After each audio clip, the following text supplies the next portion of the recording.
Bienvenidos a otro episodio de En la Mesa con Julio González, el podcast donde hablamos acerca de liderazgo, salud organizacional y equipos de alto desempeño. Hoy me acompaña una gran amiga y parte del equipo de consultoría ahora de nuestra organización, Gaby Víquez. Bienvenida a nuestro podcast. Hola Julio, muchísimas gracias por la invitación. La verdad que es un gusto estar aquí, sobre todo poder compartir con vos algunos temas que me apasionan. Creo que es de lo que más le gusta a uno hablar, de los temas que apasionan. Claro, y bueno, para nuestra audiencia, Gabriela es una experta en finanzas corporativas, tiene una trayectoria enorme en Costa Rica, trabajando en banca de inversión, trabajando en finanzas corporativas y también es una gran experta en sostenibilidad. Hoy vamos a tratar de hablar un poquito de eso también porque tiene una visión, a mí me encanta la visión que tú traes de sostenibilidad porque va mucho más allá del tema de crecimiento financiero y económico, que es la preocupación de la mayoría de las personas que dirigen una empresa. Pero bueno, Gaby, un poquito, ¿por qué no nos cuentas tú un poquito acerca de ti misma y de tu trayectoria para la gente que nos escucha y luego entramos en materia? Bueno, claro, tal vez tengo que contar que tengo una vida que se divide o que se compone de dos grandes áreas. Una primera parte muy enfocada en lo que es banca, finanzas, bolsa de valores, banca de inversión, fondos de inversión, etcétera, que fue, digamos, más de una década de mi vida dedicada a esta área. Y el tiempo me llevó a través de consultorías que estaba dando a grupos familiares, a trabajar 15 años con un grupo familiar muy grande en Costa Rica, que es el Grupo Cuesta Moras, donde tuve la oportunidad de pasar por muchas áreas, incluidas la parte de estrategia, financiera, M&A, negocios, y creo que la palabra negocios abarca una serie de cosas que me encantan, y es no solamente la parte de estructuración y la parte de composición de nuevos negocios, sino después la operación, que es quizás la última de las etapas en las que me toca estar bastante más manos en la masa, como dicen en el dicho, y es donde descubro mucho de lo que los temas de sostenibilidad, etcétera, estás mencionando, porque deja uno de estar desde afuera, desde la consultoría, desde la recomendación, a meterse en una organización a operar. Entonces, afortunadamente, Dios me ha dado la posibilidad de tocar ya en tierra todo lo que es el campo de la operación de varios negocios.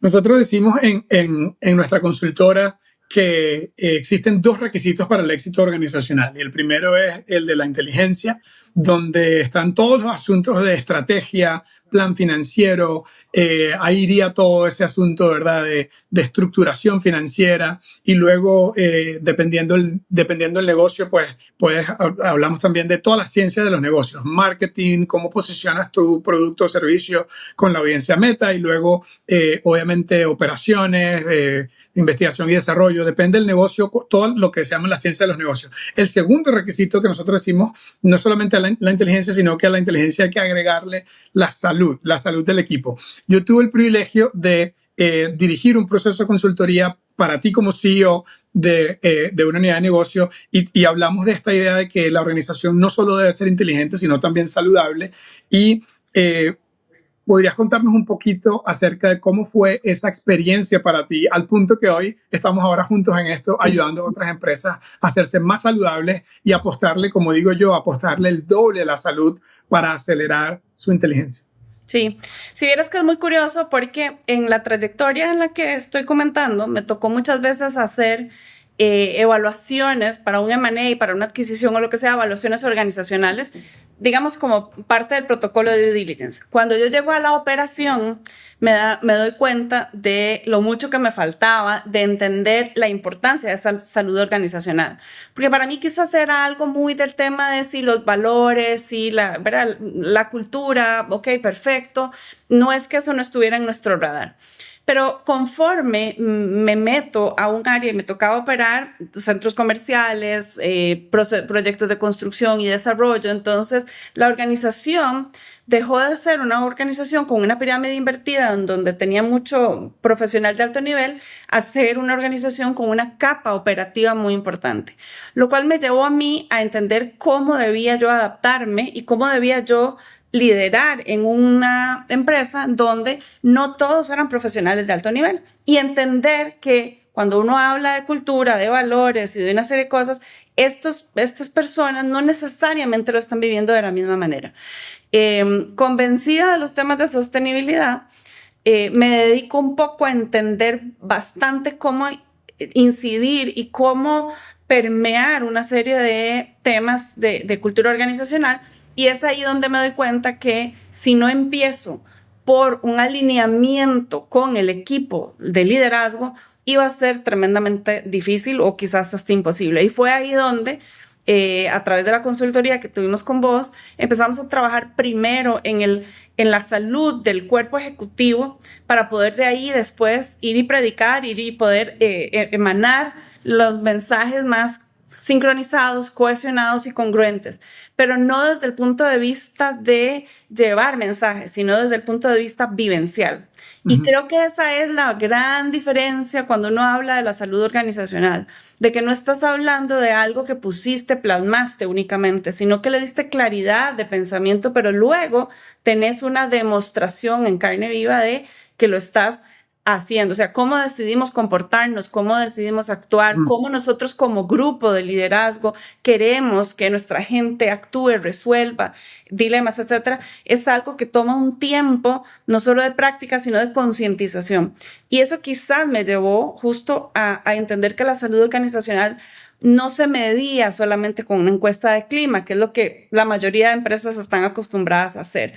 La transformación del liderazgo y el estilo de liderazgo es algo que llegamos a entender que teníamos que definirlo conscientemente, que no puede ser algo que sale por osmosis o sale simplemente por casualidad, y que no es la suma de los factores de las personalidades, sino cuando el equipo entero, ¿verdad?, se propone a crear un estilo de liderazgo para que la gente pueda efectivamente ir sintiendo la diferencia y la unanimidad. Eso probablemente sea de las cosas que más me impactó, porque como CEO vos te das cuenta que tenés la posibilidad de transformar vidas, que no estás solamente transformando un ambiente laboral. Las personas cuando trabajan en una organización y viven ahí más de 8 horas, muchas veces 10, 12 horas, sí, dicen, claro, aquí somos una familia. No, al final no somos una familia, somos una organización que si no buscamos donde la gente pueda sentirse a gusto, ir a disfrutar su día de trabajo y levantarse los lunes con ganas de ir a trabajar, probablemente lo que estamos generando es un nivel de frustración que se acumula y se lleva a todos los niveles de la vida. Entonces, cuando uno sabe que como CEO puede impactar la vida personal de cada uno de los colaboradores a través de una vivencia, digamos, rutinaria, una vivencia estabilizada de su trabajo y de su ámbito laboral, te das cuenta de lo mucho que puedes transformar las sociedades también, porque tenés personas más felices. Sí, totalmente. Nosotros estamos siempre diciendo que cuando las organizaciones adoptan la cohesión, el remar juntos de verdad y la claridad, el estar en la misma página acerca de cómo trabajamos aquí, qué es lo más importante y todas esas preguntas de nuestra metodología, nosotros siempre decimos se eliminan 99% de los problemas innecesarios, ¿no? De las bacterias que enferman a las organizaciones. No que no van a haber problemas porque el liderazgo es resolver problemas en gran parte, ¿no? Pero hay problemas que merecen la pena tener, como servir a más clientes, crecer, no sé, hacer nuevas iniciativas para lograr más. Pero luego hay problemas que son innecesarios, ¿no? Como fugas de energía, como empleados que no se hablan porque hay una mala cultura o no hay confianza, no confío en mi líder, no puedo ir y tener una conversación con mi líder porque no sé si realmente quiere lo mejor para mí o si está secretamente planeando mi salida de la organización. Entonces, tantas cosas que hacen que la gente no esté feliz en el trabajo, ¿verdad? Que la gente esté un poco, no solamente por un lado, estresada, sino que por otro lado eso también afecta la productividad, lo cual termina afectando cómo la gente se siente en el trabajo. Es una especie de ciclo, ¿cómo se llama? No virtuoso, sino un ciclo vicioso, ¿no? Un espiral hacia abajo de que no tengo un buen ambiente en mi trabajo y al mismo tiempo no me siento productivo, y por no sentirme productivo las cosas van empeorando. Entonces, estamos convencidos de eso. Y hubo una de las cosas que quería decir es, en el equipo que tú dirigías, en el que trabajamos, yo creo que hubo un gran cambio Pero en gran parte ese cambio fue, uno, porque tú creías en que era necesario como líder. Y yo siempre digo, en este tipo de trabajo no podemos doblar el brazo al CEO para que se apunte, ¿verdad? No podemos obligar al CEO a que se apunte. Y dos, tú decidiste dar el ejemplo. Dar el ejemplo incluso en algunos cambios, porque ya tú obviamente traías una intuición, un liderazgo muy sano y muy bueno, pero en algunos casos te tocó dar el ejemplo. Y te resumo esto para hacerte una pregunta. Yo siempre digo que es la conducta de los líderes lo que más impacta la cultura de una organización. No hay ninguna otra cosa que impacte más la cultura del equipo y de la empresa que la conducta del líder. Ahora te hago la pregunta. ¿Qué fue lo que te llevó a ti a adoptar algunos de estos principios, de estas prácticas, ¿no? De cohesión, de claridad, de reuniones? ¿Qué dirías tú? ¿Cómo fue tu proceso de adoptar esas prácticas para dar el ejemplo como líder? Yo diría que lo primero que tengo que reconocer es que es un proceso que requiere cierta humildad para darse cuenta que por muchos años que lleve uno a trabajar con un equipo o en un área o un negocio, lo que sea, cuando pasas una prueba, y la primera prueba que hicimos es un test de claridad, y decir, bueno, vamos a ver, todos debemos estar claros de la estrategia, de lo que dijimos, claro, lo tenemos en unas láminas, todo. Cuando pasas por la prueba de si hay claridad o hay cohesión y te das cuenta que, uy, no saliste demasiado bien, no porque la gente no se aprendió las cosas de memoria, sino porque al final no las pueden todos decir de la misma manera, empezás a cuestionarte, ok, hay algo que aquí no está funcionando, digamos, como un relojito. Entonces, mucho del descubrimiento mío se da a través de la misma metodología que dice, vamos a comprobar cómo estamos. Y ciertamente eso requiere del líder la humildad para decir, y si no estamos tan bien, ¿qué puedo hacer? Una es disimularlo y decirte, pero ustedes son unos chapas porque no se han aprendido la estrategia de pe a pa y no la pueden explicar bien o lo que sea, o los valores de la organización. La cohesión y la confianza permiten que la gente pueda llegar a entender que todos estamos en derecho a equivocarnos, que todos estamos en derecho, pero que si estamos más o menos en el mismo barco y en la misma sintonía, digamos, vamos a cubrir unos con otros las fortalezas y las debilidades. En mi caso personal, y así como lo dijiste, estaba clarísima y había aprendido bastante como mamá, que así como en la familia, la gente no aprende de lo que uno dice, sino de lo que uno hace. Y además, digamos, a mí me encanta el contacto con la gente. Entonces, empezar a entender y a preguntarle a la gente. Por eso te digo que para mí el punto transformativo fue llegar a entender que tenía que hablar con el misceláneo, el guarda de seguridad, la persona de mantenimiento, y que esa persona me pudiera decir más o menos lo mismo que me podía decir mi gerente de mercadeo. Eso no pasa, no es factible, no es muy fácil que suceda. Entonces, cuando me di cuenta de eso, pues, estoy dejando botado a la mitad de la organización. O sea, yo estoy avanzando una serie de cosas y la otra mitad está todos los días yendo a trabajar porque no saben ni por qué.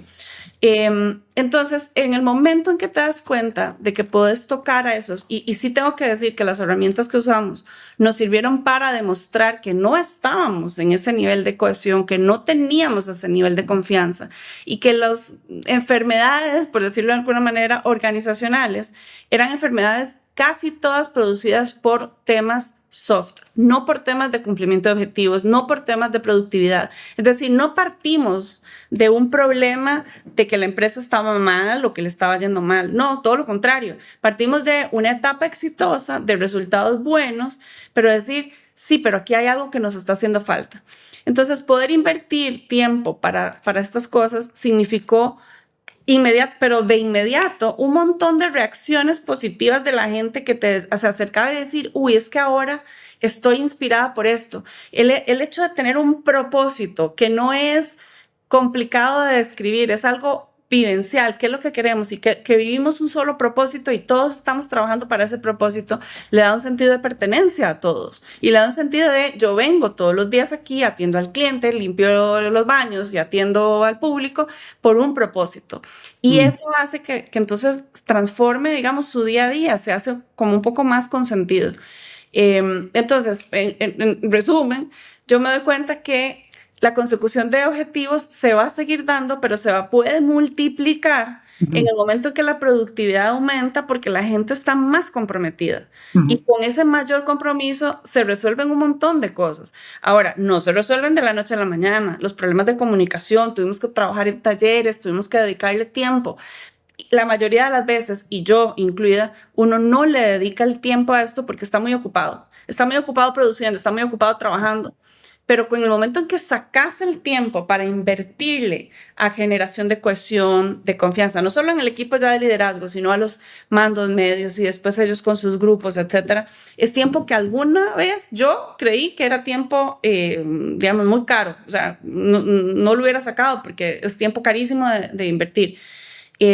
Pero después se da uno cuenta del valor que puede agregar a todos los otros componentes, que ya no son solo resultados, sino a los componentes de clima, de estabilidad, rotación de personal, una serie de cosas digamos, que se van desgranando por efectos colaterales buenos. Sí, yo siempre digo que invertir en cohesión y claridad, invertir en tu equipo, en ese código de camerino, en qué hacemos y qué no hacemos, esa cohesión y esa claridad, sí es caro, pero es más caro no invertir en él, ¿verdad? Exacto. Es más caro no invertir en eso, ¿no? ¿Cuánto nos cuesta no invertir en eso, en fugas de energía, en pérdida de talento, incluso afecta también los resultados, porque mucha gente piensa que estos asuntos de remar juntos, de cohesión y de nuestra metodología está relacionado a trabajo en equipo y habilidades blandas que sí, obviamente, generar seguridad psicológica y confianza para que la gente tenga mejor conflicto. Obviamente eso tiene mucho que ver con inteligencia emocional, con habilidades blandas. Entonces, por ser eso un hecho, muchos líderes terminan diciendo, bueno, eso para recursos humanos y el team building, ¿verdad? Y eso no es para mí. ¿Cómo conectas tú el hecho de que si generamos confianza y tenemos buen conflicto, tomamos mejores decisiones para el negocio? Ve, yo lo vivo de una manera todavía, quizás para los que nos están oyendo y no son de Costa Rica. En Costa Rica la gente es muy dada a evadir el conflicto, a evadir la discrepancia de opiniones, a no disentir con el jefe. Verá mejor lo que el jefe diga, no importa si yo no lo acepto, no estoy convencida. El conflicto es algo que naturalmente el ser humano evita, pero en el momento en que te das cuenta que no es el conflicto per se, sino lo rico de la discrepancia de opiniones, lo rico de ver perspectivas diferentes, eso es lo que trae a flor la innovación, la capacidad de mejora, la oportunidad de crecimiento. Entonces, las empresas que no promueven que esto suceda y no promueven que la gente discrepe de sus pares, de sus jefes o lo que sea, pues no permite y no faculta la innovación y más bien circunscribe la innovación a un departamento de innovación de producto. Pero la innovación no se da solo en el producto o en el servicio, la innovación se da en la forma en que trabajamos, la capacidad de mejorar nuestras propias dinámicas, nuestros propios procesos, de hacerlos no solo más efectivos y más eficientes, sino más agradables, hasta ese tipo de cosas. Eso se faculta mucho cuando tenés a la gente en capacidad de confiar en que la discrepancia, mientras exista el respeto, la buena voluntad, la buena fe, por supuesto, es un conflicto saludable, como le llamamos nosotros en la metodología, es un conflicto saludable. Eso produce muchísima generación de confianza. La gente entiende que estás discutiendo el punto y no discutiendo a la persona, ves el punto y no a la persona. Eso nos ayudó muchísimo. Yo tenía un equipo joven, pero sí, digamos, con personalidades muy diferentes. Y creo que esto es lo común. Hay personalidades que están acostumbradas a ir de choque, pero el choque en sí mismo, la forma, les impide que la gente lo reciba. Tal vez tienen buenísimos puntos, pero la gente no los recibe bien porque no los dijo de la manera asertiva. Entonces tuvimos que trabajar en componentes de comunicación asertivo para poder enseñarnos a todos a hablar de una manera en donde no solo la intención sea buena, sino se escuche. La comunicación mejoró muchísimo en el momento que dijimos, tenemos confianza de, mira, no me gustó lo que me dijiste, mira, tengo la confianza de decírtelo. Entonces es como el círculo virtuoso que estás diciendo, entre mejora la comunicación, mejora la confianza, mejora la capacidad de trabajar en equipo, elimina la visión de silos, yo estoy en lo mío, tú estás en lo tuyo, yo no me meto en lo tuyo, tú no me metes en lo mío. Es peor error del mundo. Cuando yo traje a la mesa a la persona de TI, a la persona de recursos humanos, a hablar de negocios, no sabes el valor que nos agregó a la conversación, tener a alguien desde una perspectiva muy distinta, dándonos inputs que no eran de TI y que no eran de recursos humanos. Y ese equipo gerencial que nunca había participado en conversaciones de negocios, pero se metió a las áreas de apoyo, finanzas, TI, etcétera, cuando se sintieron parte de la discusión del negocio, dejaron de ser aquellos defensores y Sí, porteros de la cancha, se mandaron a ser, digamos, a intentar hacer goles. O sea, en una cancha de fútbol, cuando vos tenés al portero, no se sale y no puede hacer nada más, pero de repente ese portero puede ser un buen goleador. Y lo trajimos a la cancha a decir, ayúdenos a ver cómo meter mejores goles, a ver cómo podemos ver esto de la mejor. Y la verdad fue súper provechoso. Nos dio una capacidad inclusive de creación y de diseño de nuevos negocios increíble. Y ya no pasaba de ser el director de negocios, el director de era el equipo primero. ujú. Cuando tenés al equipo primero y ya no a la persona primero, no mi silo, no mi departamento, no mi área, en ese momento, en efecto, toda la organización está pensando en cómo ganar, en cómo, ¿verdad? Cómo Sí, hacer. sí. No, y yo creo, Gaby, que el proceso con tu equipo, estaba ahorita justo acordándome, ¿no? Fue un proceso maravilloso, pero no fue siempre cómodo, ¿verdad? No, De hecho, habían personas en el equipo, recuerdo claramente, que no les gustaba nada la confrontación y así es. que en las primeras sesiones estaban súper callados y luego fueron saliendo del cascarón ahí, fueron saliendo del shell, ¿verdad? Y sintiéndose más cómodos con la idea de confrontación, con la Así idea es. de decir, ok, mira, de hecho, me recuerdo justo una de las personas en tu equipo dijo, bueno, ustedes me pidieron que fuera más directa, entonces yo voy a decirles, no estoy de acuerdo con esto. Y Sí, hubo fricción e incomodidad, pero eso fue lo que llevó al cambio y al crecimiento, ¿no? sí. Entonces yo creo que es súper, súper importante que la gente que nos escucha sepa que qué gran caso de éxito fue el alinear a un equipo, el darle oportunidades, como tú acabas de decir, a gerentes jóvenes de participar en la conversación.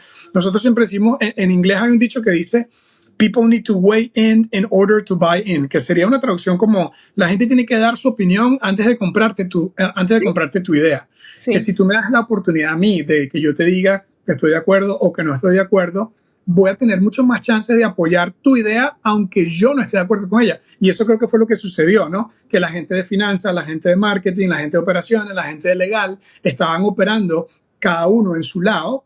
Y cuando tuvimos la oportunidad de decir, vean, así es como vamos a trabajar con confianza, vamos a trabajar con muy buen conflicto. No queremos tomar decisiones solo por jerarquía, necesitamos escucharlos a ustedes. Y la gente empezó a hablar y a dar su opinión. Resulta que apoyaban decisiones aunque aunque no Sí. beneficiaran su departamento directamente. De hecho, a ellos mismos a veces les sorprendía lo bien que se sentía salir de la reunión, aunque no necesariamente habían ganado el punto, ganado entre comillas, pero que se sentía bien haber podido decirlo. ¿Por qué? Porque la mayoría de las organizaciones tienen un problema que no logran dimensionar, y es que en las salas de reuniones llegan a un acuerdo, pero afuera está todo el mundo boicoteando el acuerdo. Yo no estaba de acuerdo, no, yo lo hubiera hecho diferente. Y si algo sale mal, ellos son los primeros en levantar la mano para decir, yo les dije que esto no podía salir, pero hay una falta de compromiso porque no le permitieron exponer por qué no estaba de acuerdo. Cuando logras un conflicto saludable, una discusión de múltiples perspectivas, en nuestro caso adoptamos como un dicho que decía, bueno, no importa si llegamos a un disagree and commit, usted puede estar en desacuerdo, ya puso sus puntos de vista, ya nos convenció de lo que usted piensa, pero al final decidimos como equipo hacer esto otro, o como líder decidí hacer esto otro, pero te escuché, pero sí te escuché. Y en el momento que nos escuchamos todos decimos, muy bien, vamos a llegar a este acuerdo, estamos todos a bordo, para que nadie salga atrás a hacer un second thought y empezar a pensar en cómo al día de mañana voy a decir, no estuve de acuerdo, pero a mí nadie me preguntó. ¿Sí me explico? Entonces, esa es una enfermedad, pero casi que yo puedo asegurar que existe en el 99% de las compañías, y no, por no decir el 100 exagerado, pero a todos nos ha pasado.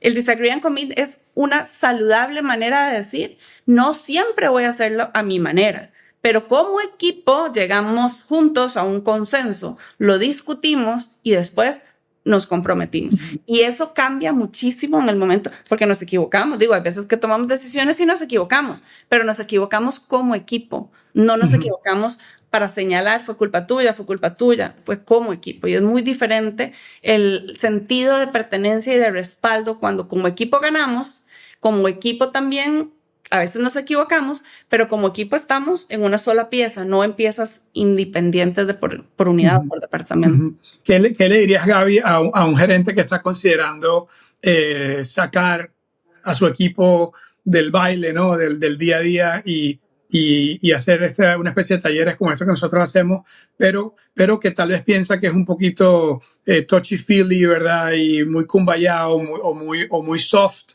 ¿verdad? Y que le preocupa que sea algo que queda en solo un taller. ¿Qué le dirías tú a un gerente que está considerando eso, pero no está seguro? Vamos a ver, la mejor forma en que yo puedo decir que le diría es, yo misma decidí salirme del rol ejecutivo para meterme en el rol consultivo porque creo que tengo la capacidad de decirle en carne propia de que esto funciona, de que esto no es una cosa ahí romántica. La inversión de tiempo y de costo, porque tiene un costo, hay que sacarlos, hay que reunirse, contratar ahí un salón o lo que sea, porque hay que hacer un offsite o lo que sea. Es un costo mínimo asociado al beneficio de largo plazo que puede traer. Tener a una organización alineada, una organización cohesionada, un líder respaldado con su equipo, digamos, con un engranaje bastante engrasado, es la mejor inversión. Ahora dijiste algo y es cierto, mucha gente dice, uy, es que capacitar cuesta mucho dinero. Uy, pero imagínese lo que cuesta no capacitar. En esto yo diría que es exponencial.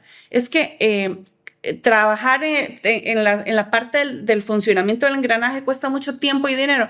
Imagínese lo que cuesta trabajar con un engranaje trabado. El costo indirecto siempre es mayor.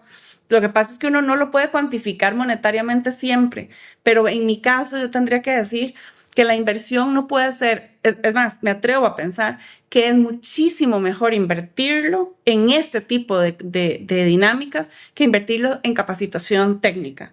Porque la capacitación técnica ahí va a estar y ahí en el tiempo lo vas a ir haciendo. Pero si vos tenés a los mejores técnicos, los mejores en su área, trabajando disfuncionalmente, no vas a tener el equipo ganador. Entonces, de nada te sirve tener a la mejor gente en cada posición si cada uno de ellos juega de una manera en donde se traba la dinámica y en donde no permite ser un equipo altamente productivo. Sí, totalmente. De hecho, el dicho que siempre decimos es, ¿cuándo es el mejor momento para plantar un árbol? ¿Ok? ¿Cuándo es el mejor momento para plantar un árbol? Y bueno, y la respuesta es un poquito, es una pregunta un poco capciosa, ¿no? Es como un trick question porque el mejor momento para plantar un árbol es hace 10 años, ¿ok? ¿Cuándo es el mejor momento para crear una organización más saludable? Hace 10 años realmente, ¿ok? Entonces la pregunta se convierte en una segunda pregunta. ¿Cuándo es el segundo mejor momento para construir un equipo más saludable? ¿O cuándo es el segundo mejor momento para plantar un árbol? Y la respuesta es hoy. ¿Okay? Hoy es el mejor momento para plantar un árbol, sí. Hoy es el segundo mejor momento y hoy es el segundo mejor momento para comenzar a crear una organización más saludable. Sí, y parece que... Perdón, y yo te agregaría que las organizaciones pueden pensar en que la respuesta de esto depende de en qué nivel estoy yo con mi equipo, porque hay como 3 tipos de equipos: el que viene trabajando juntos hace muchos años, el que está recién conformado y entonces todos son medio desconocidos, o el que está integrando piezas recientes a un equipo ya conformado.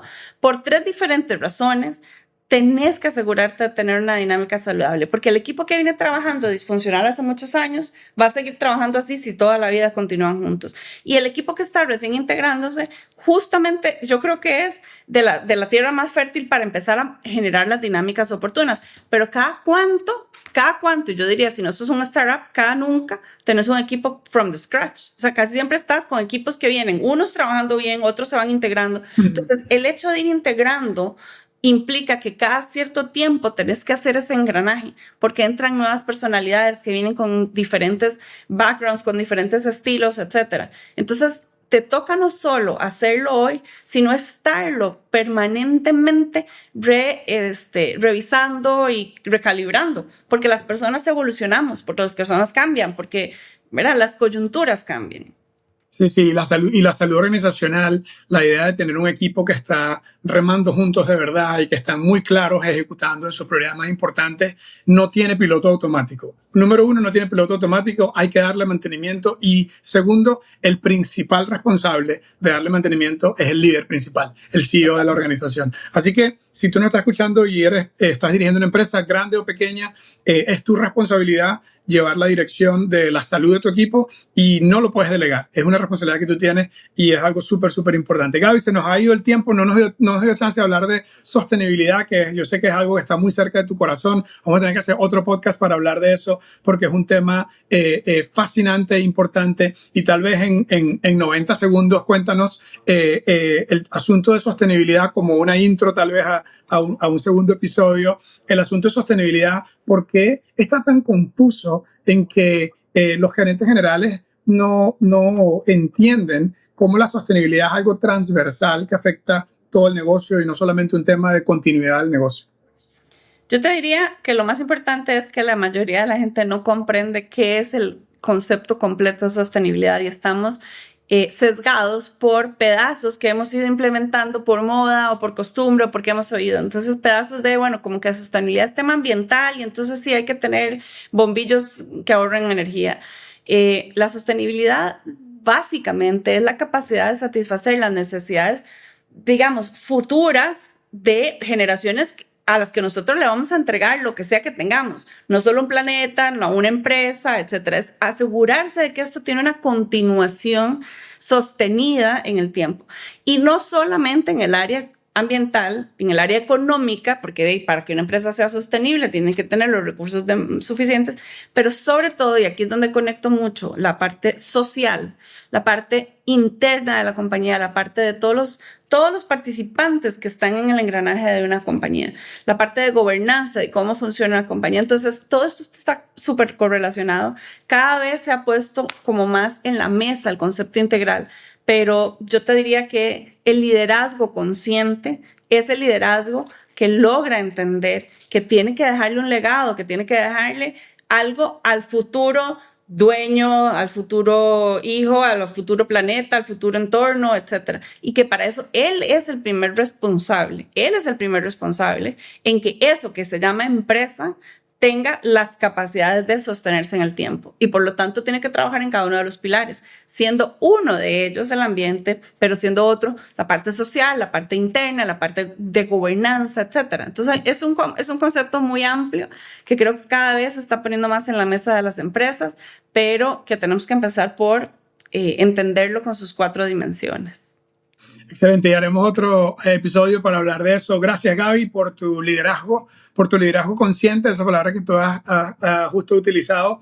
Y la verdad que fue un increíble placer poder acompañarte en ese proceso de consultoría y verte en acción con los líderes que estaban a tu cargo y verte dirigir con tu ejemplo, aún las veces que te ponía un poquito incómoda, siempre estuviste dando el ejemplo. Así que gracias por hacer eso y gracias también por estar ahora ayudando a otras empresas a hacer lo mismo. Muchas gracias a todos los que nos escuchan y nos vemos en el próximo episodio de En la Mesa con Julio González.